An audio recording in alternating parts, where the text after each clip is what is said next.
ഷീലയും ലീലയും. പുല്ലുകളൊന്നുമില്ലാത്ത ചെറിയൊരു വെളിമ്പുറത്ത് 2 പശുക്കളുണ്ടായിരുന്നു, ഷീലയും ലീലയും. എല്ലാ ദിവസവും അവർ കണ്ടുമുട്ടി ഒരുമിച്ച് പാട്ടുപാടി.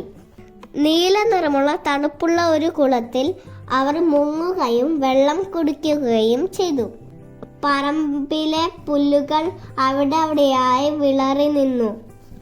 ഇതൊക്കെ ഒഴിച്ചാൽ കാര്യങ്ങൾ രസകരവും സന്തോഷപ്രദവുമായിരുന്നു. ലീല ഷീലയോട് എപ്പോഴും പറയും, ഈ പറമ്പിൻ്റെ അപ്പുറത്ത് നിറയെ പച്ചപ്പുല്ലുണ്ടാകും, നമുക്ക് പോയി നോക്കിയാലോ ഷീലേ?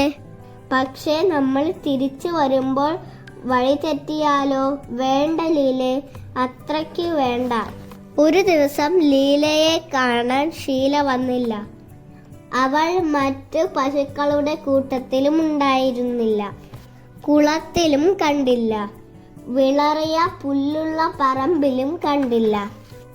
ഷീലയ്ക്ക് സങ്കടം തോന്നി. അവൾ ഒറ്റയ്ക്കായിപ്പോയി. പെട്ടെന്ന് അവൾ ഒരൊച്ച കേട്ടു.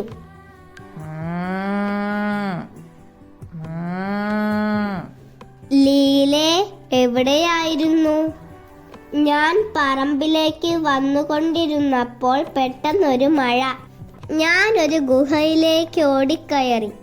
അതിനകത്ത് കൂരിരുട്ടായിരുന്നു. പക്ഷെ ഞാൻ അകത്തു കയറി. ഞാൻ നടന്നു മറ്റേ വശത്തെത്തിയപ്പോൾ പച്ചപ്പുൽ പറമ്പ് കണ്ടു. ആ പുല്ലിന് കൊതിപ്പിക്കുന്ന മണമായിരുന്നു, പച്ച നിറത്തിൽ തിളങ്ങി നിറഞ്ഞ്. പിറ്റേന്ന് ആ പുതിയ സ്ഥലത്തേക്ക് ലീല ഷീലയെ കൊണ്ടുപോയി. എൻ്റെ ലീലേ, എന്തൊരു പുൽത്തകടിയാടി ഇത്! അന്നു തുടങ്ങി പിന്നീടെന്നും ലീല കണ്ടുപിടിച്ച പച്ചപ്പുൽ തകിടിയിൽ അവർ രണ്ടാളും പാട്ടുകൾ പാടി നീലക്കുളത്തിലെ തണുപ്പുള്ള വെള്ളത്തിൽ മുങ്ങി കൊതിപ്പിക്കുന്ന മണമുള്ള പച്ചപ്പുൽ ദിവസം മുഴുവൻ തിന്നു.